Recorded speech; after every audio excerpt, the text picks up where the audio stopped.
La llamada nunca obtuvo respuesta. Lo que llegó después fue algo que nadie había previsto, humanos procedentes de un mundo antiguo llamado Terra Azul. Cuando el primer mensaje de socorro salió desde la colonia de Senda Arca, nadie imaginó que el silencio sería la única contestación. Senda Arca no era un puesto improvisado ni una base temporal. Llevaba más de 2 décadas resistiendo en una luna violenta, marcada por tormentas de polvo metálico, fallas internas que nunca descansaban y una gravedad irregular que hacía gemir las paredes como si el suelo tuviera pulso propio.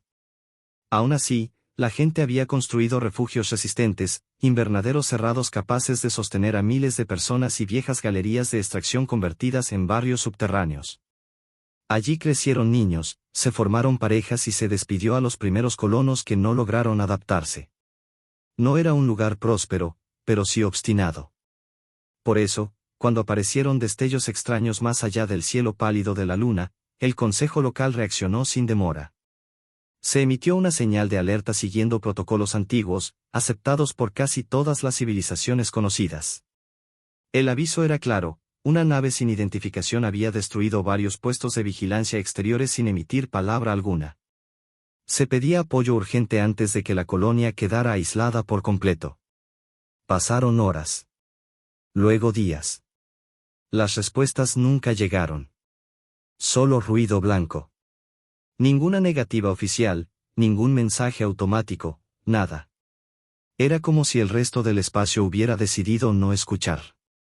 En la sala de comunicaciones, Lian, un técnico apenas salido de la academia, permanecía frente a la consola hasta que la vista se le nublaba. No estaba preparado para ser la última voz que conectaba a la colonia con la galaxia. Cambiaba frecuencias, reiniciaba sistemas, enviaba solicitudes una y otra vez. A veces murmuraba en voz baja, como si alguien pudiera oírlo. La colonia no tenía ejército. No tenía naves de combate ni soldados entrenados.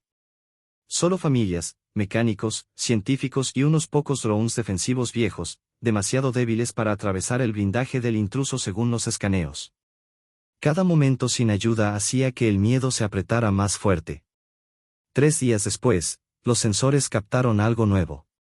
Un objeto enorme apareció cerca del cinturón de restos que rodeaba la luna. No atacó de inmediato.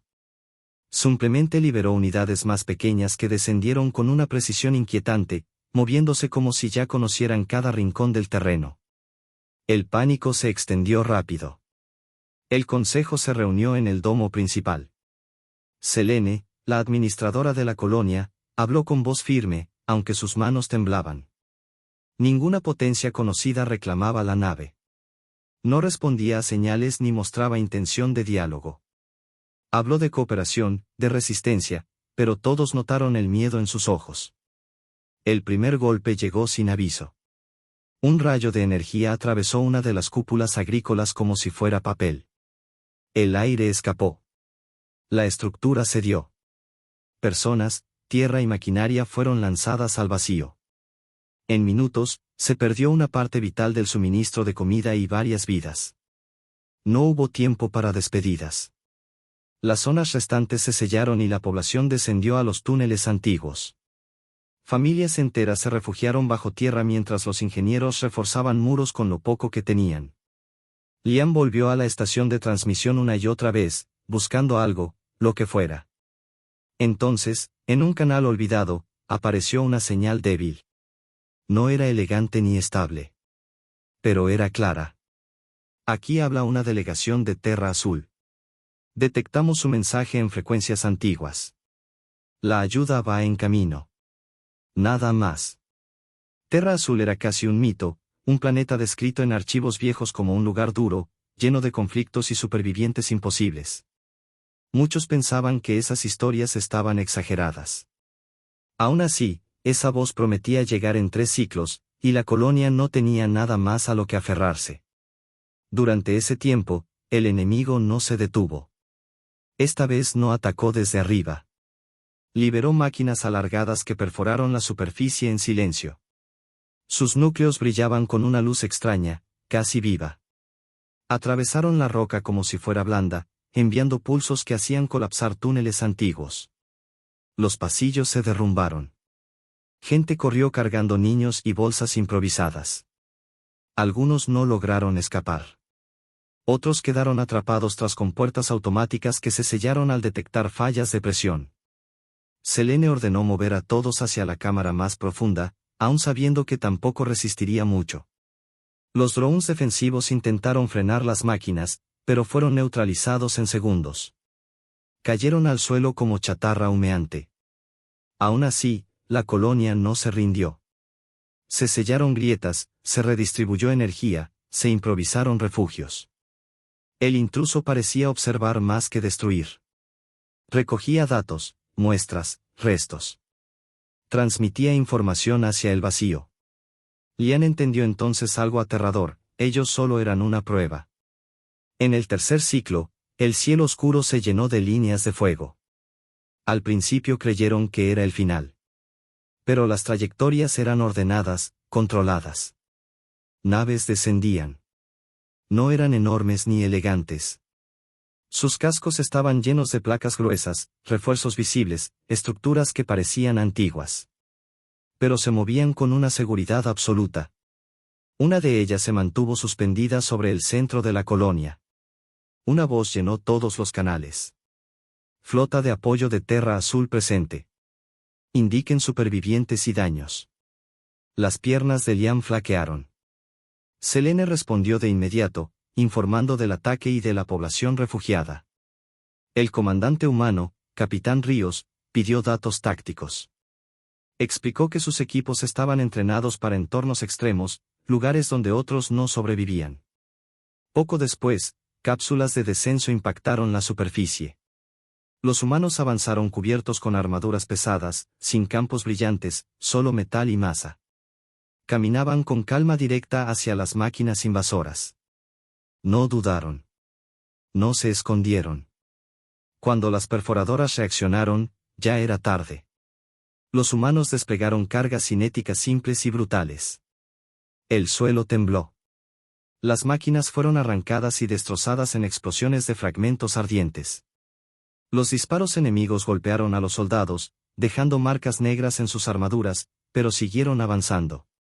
Desde los refugios, los colonos observaban en silencio. Nunca habían visto una forma de luchar así. Sin delicadeza. Sin elegancia. Solo resistencia. La nave invasora descendió más y comenzó a ensamblar estructuras flotantes. La energía se acumulaba apuntando directo al refugio principal. Van a disparar, advirtió Selene. Recibido, respondió el capitán. Prepárense. Las naves humanas avanzaron sin mantener distancia. Lanzaron proyectiles sólidos, columnas de metal a velocidad imposible. Cada impacto deshacía las estructuras enemigas. El intruso respondió, pero ninguna nave cayó. La nave del capitán aceleró aún más y disparó un único proyectil masivo. El impacto abrió el casco enemigo, liberando energía y fragmentos incandescentes que se perdieron en el vacío. Y por primera vez desde que todo comenzó, el intruso retrocedió. Por primera vez desde el inicio del ataque, la nave enemiga falló. Su desplazamiento dejó de ser perfecto. Perdió alineación, giró con lentitud, como si algo interno se hubiera roto. Lo inesperado vino después. Las naves de Terra Azul no se alejaron. Al contrario, avanzaron todavía más. Desde sus cascos se liberaron cápsulas de abordaje que impactaron directamente contra la superficie del enemigo. Se fijaron con fuerza, clavándose como parásitos metálicos. Soldados humanos emergieron y comenzaron a caminar sobre el casco extraño usando anclajes magnéticos. Avanzaban por rutas improvisadas mientras del interior de la nave enemiga brotaban drones defensivos desde grietas luminosas que se abrían como heridas. El combate no ocurrió en el espacio abierto, sino sobre la propia piel del intruso. Los humanos se movían en formaciones cerradas. Escudos sólidos al frente, armas cinéticas pesadas disparando a corta distancia. No corrían. No dudaban. Avanzaban empujando cada defensa mecánica como una marea lenta e imparable. Tras abrirse paso por capas de metal alienígena que parecían cerrarse solas, los equipos de asalto alcanzaron la zona central. Cada impacto dejaba marcas que el material intentaba regenerar, pero no lo hacía lo bastante rápido. Desde aberturas geométricas surgían más drones, disparando pulsos de energía afilada. Las descargas golpeaban los escudos humanos con violencia, arrancando chispas que iluminaban el vacío. Aún así, la línea no se rompió. Los soldados formaron un muro compacto de blindaje y siguieron avanzando. Al llegar a una sección clave del casco, los jefes de escuadra marcaron puntos vulnerables. Colocaron cargas diseñadas para perforar múltiples capas antes de detonar. No hubo conteo ni advertencia sonora.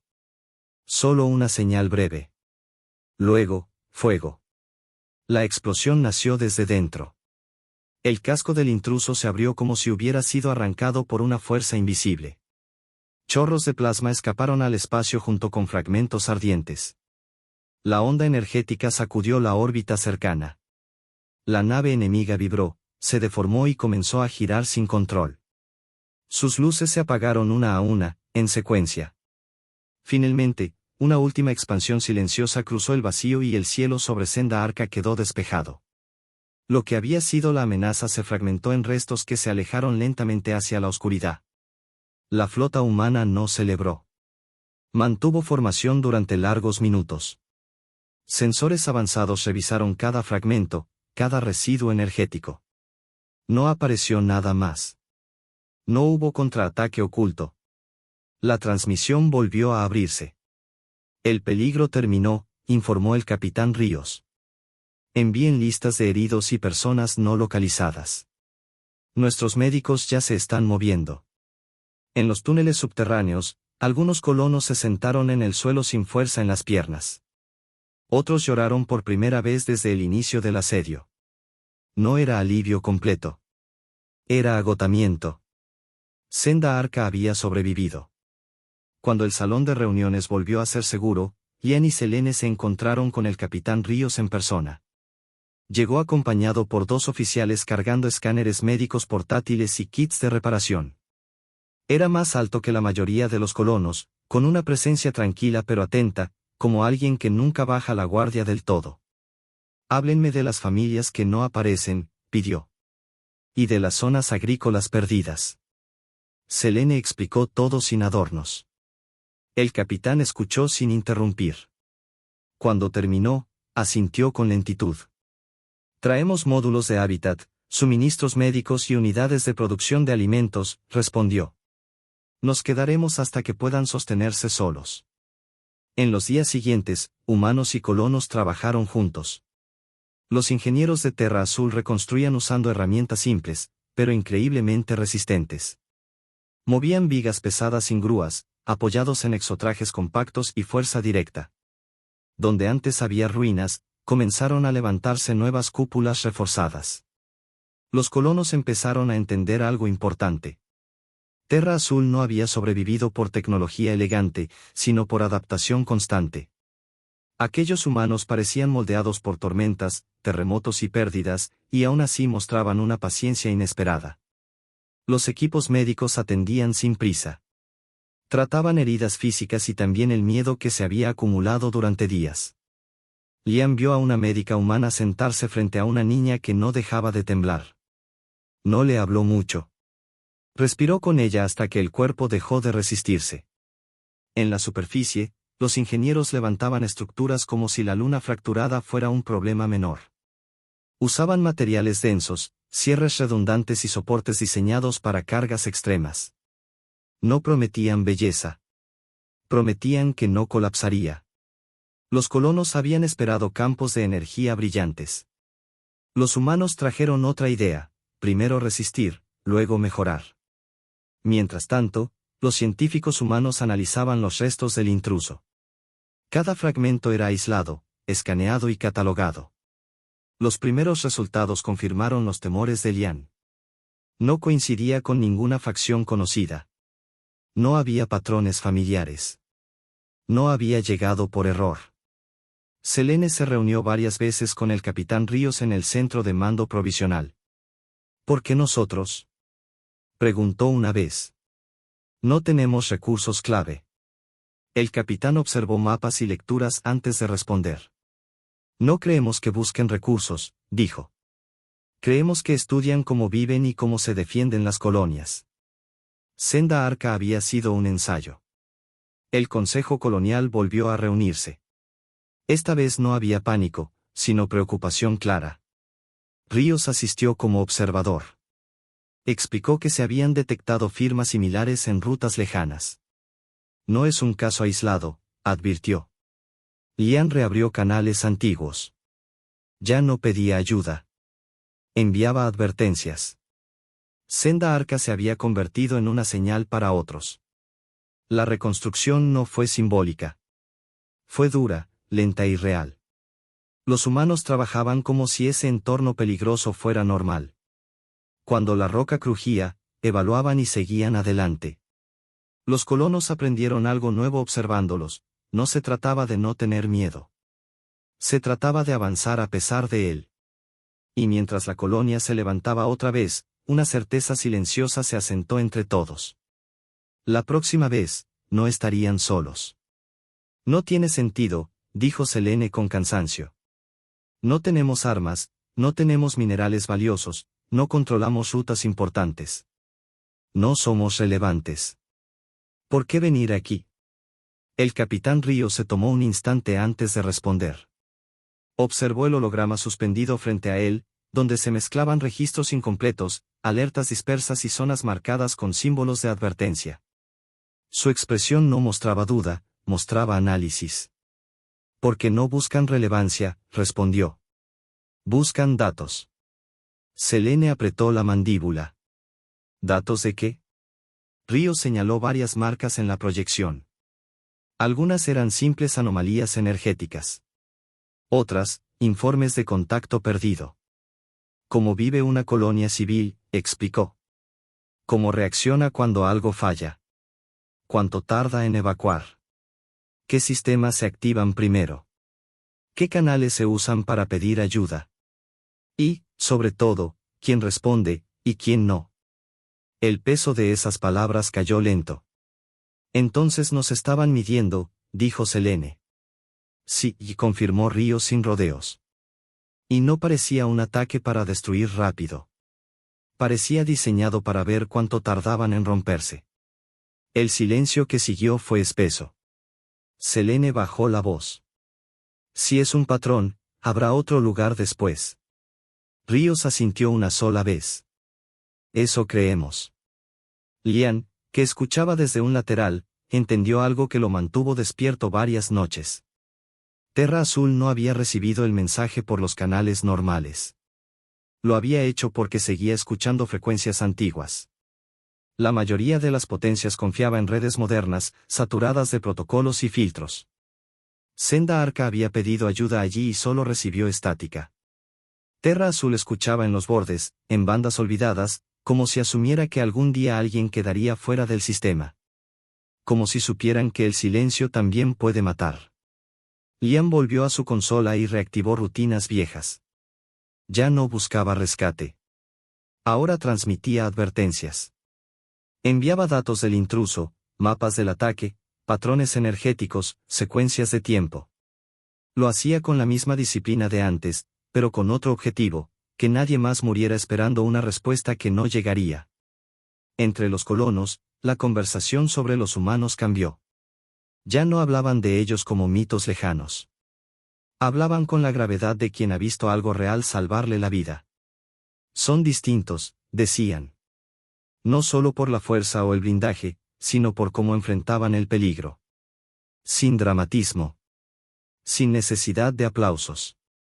Como si ayudar fuera una tarea básica. Selene notó un detalle que no pudo olvidar. Cada vez que un equipo humano terminaba una reparación, una evacuación o un refuerzo, no se detenían. No esperaban reconocimiento. Simplemente pasaban al siguiente problema. El descanso parecía venir después, no antes. Cuando el Consejo Colonial volvió a reunirse oficialmente, el ambiente era extraño. No había pánico, pero tampoco alivio completo. Era una calma tensa, consciente de lo frágil que podía ser. Ríos asistió como invitado. No impuso nada. Se sentó recto, atento, sin ocupar más espacio del necesario. Aún así, Su presencia cambiaba la sala. Selene abrió con el informe de daños. Se habló de la cúpula agrícola perdida. De los corredores colapsados. De los nombres que aún no podían marcarse como encontrados.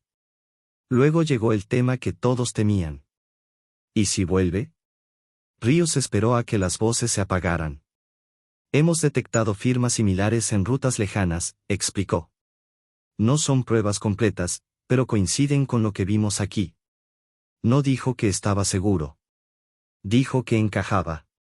Eso fue suficiente para helar la sangre de quienes habían vivido el asedio. Creemos que esto es parte de un proceso de búsqueda más amplio, continuó. No un ataque aislado. Una exploración. Algunos bajaron la mirada. Otros intercambiaron gestos silenciosos. ¿Qué significa eso para los demás? Preguntó Selene. Ríos no esquivó la respuesta. ¿Qué otros mundos podrían ser los siguientes? La frase quedó suspendida. Nadie gritó. Nadie discutió. El silencio fue peor. Cada uno imaginó su propio cielo rompiéndose. ¿Cuántos? Murmuró alguien. Aún no lo sabemos, respondió Ríos. Solo tenemos rastros. Pero sí sabemos esto, no actuaron como saqueadores. Midieron. Esa palabra dolió, porque describía exactamente lo vivido. Desestabilizaron, forzaron evacuaciones, recopilaron datos y transmitieron sin parar, añadió. Eso implica coordinación. Y si alguien está recibiendo esa información, entonces esto no termina aquí. Selene apoyó las manos en la mesa. Entonces, ¿qué hacemos? Ríos sostuvo su mirada. Seguir haciendo lo que ya empezaron. Sobrevivir.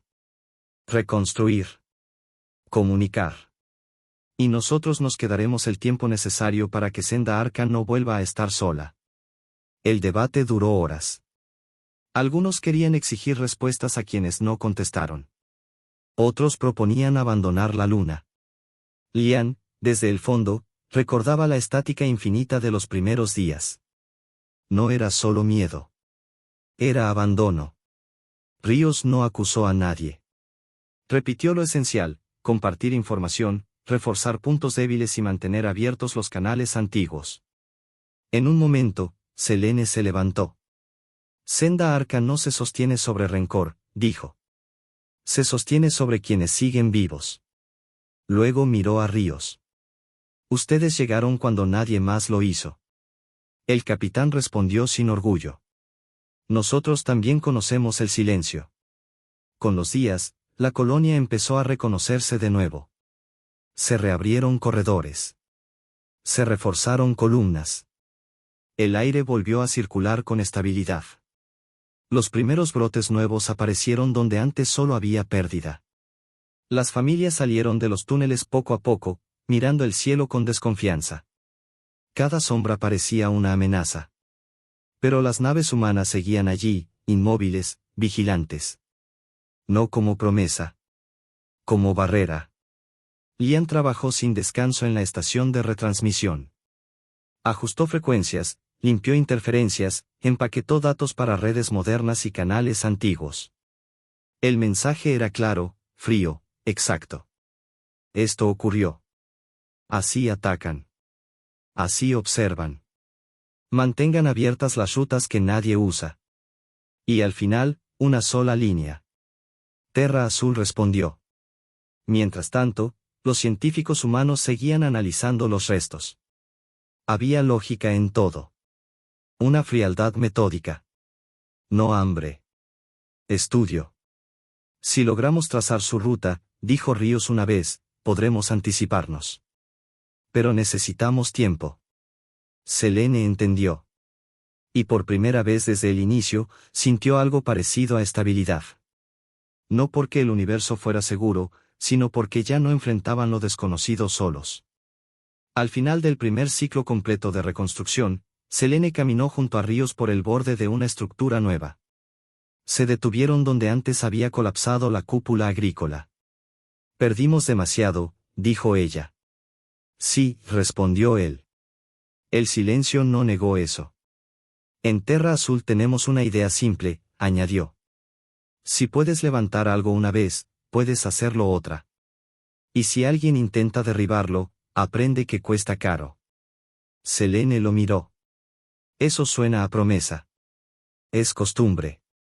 La última transmisión de la semana salió por todos los canales disponibles. Senda Arca sigue en pie. Ataque repelido. Infraestructura en recuperación. Datos abiertos. Mantengan canales antiguos activos. Lian terminó el envío y apoyó la espalda en la pared. Respiró hondo. No porque el futuro estuviera asegurado, sino porque ya conocían lo peor del silencio. Y también sabían lo que pasaba cuando alguien decidía responder.